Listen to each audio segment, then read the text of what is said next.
자, 이제 지역인재 핵심 이론 22강으로 들어가겠습니다. 자, 우리 압축적으로 강의하고 있고요.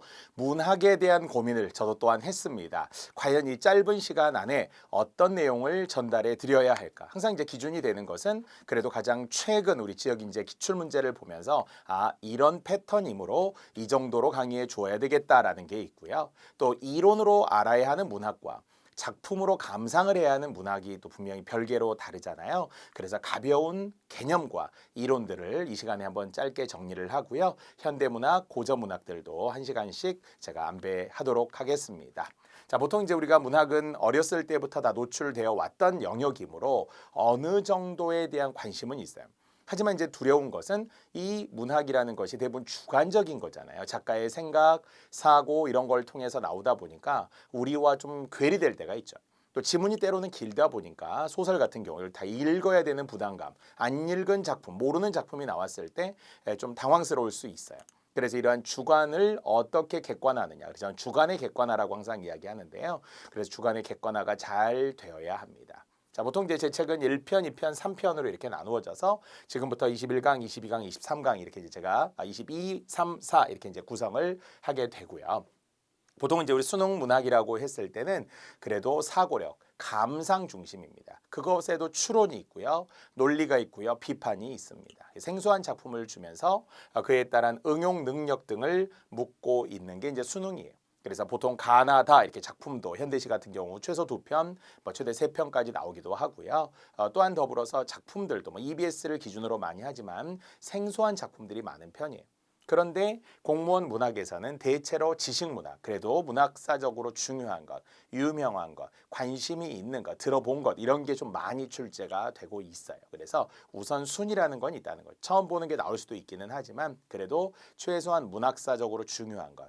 현대시로 보더라도 현대문학으로 보더라도 1920, 30, 40년대 문학을 먼저 공부하고 그런 다음에 6, 70년대, 심지어는 80년대 이후 문학까지도 하되 대부분 좀 친숙한 작품이 나올 가능성이 있다 이렇게 보이고요. 자, 그래서 역시 문학이라는 것은 크게 두 가지 내용과 형식에 대한 이제 공부가 되어야 돼요. 딱 보고 이게 주제가 뭐다, 소재가 뭐다, 내용이 뭐다 이런 것들은 빨리 파악을 하고 또 문학에 대한 형식, 즉 어떤 표현법이 뭐다 아니면 그 속에 들어있는 여러 운율, 구조, 전개 방식 이런 것들도 동시에 가야 되면 또 숨어있는 문학 용어들 역시 우리 강의 노트에는 문학의 개념들을 제가 따로 한 50개 정도 정리를 해드렸기 때문에 문학 용어들도 개념들도 꼭 차근차근 공부하시면은 장기적으로 개념을 정확하게 알게 되면 어떤 작품이 나와도 극복하고 이겨낼 수 있는 장점이 생깁니다.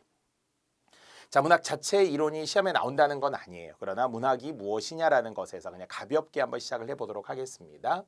자, 본디 문학이라는 것은 작가의 사상과 체험을 언어로 형상화한 예술이다. 줄여서 언어예술이라고 이야기를 해요. 즉 언어를 매개로 하는 예술의 하위 개념이 되겠죠. 그래서 직접 체험을 통해서 그대로 쭉 풀어서 쓸 수도 있어요. 수필 같은 것은 체험인데 실제 이야기죠.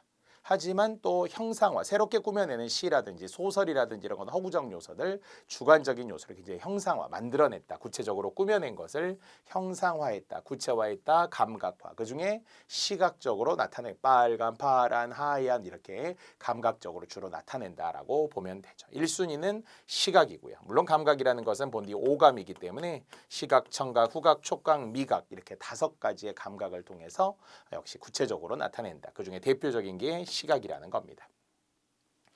자, 이제 문학의 특성도 1순위 용어 중에는 문학은 개연성이 있다 이런 말 많이 특히 소설에서 많이 쓰죠. 소설의 기본 정의 뒤에도 나오지만 개연성 있는 허구라고 하죠. 있음직한 일이라는 거예요. 그래서 개연성이 있다라고 하는 것은 한자로는 대개개, 그래서 대체로 그러한 성질, 그것을 개연성이라고 하고 개연성이 떨어지는 걸 뭐라고 해요? 우연성. 아니면 막장 드라마 이거죠. 막장 드라마에 인과관계가 없어요. 막 전혀 개연성이 없다고 해요. 어떤 복선도 없어요. 이러면서 되게 역시 막장으로 우연성의 남발 이런 이야기를 되게 많이 하는데 문학의 일반적인 특성은 개연성이 있어야 된다는 거고요. 또는 항상 오래가죠. 고전 문학이라는 이름 안에 들어있는 게 옛날 건데 왜 우리가 읽어요? 그 속에는 사람이 있어요. 인생이 있어요. 윤리, 철학, 사랑도 있어요. 이별도 있어요. 그래서 문학이라는 것은 오래간다. 항구성이 있다. 이렇게 하고 숨어있는 한자 항상 오래가는 성질. 항구성이라는 것을 반대가 일회성이라는 이야기입니다.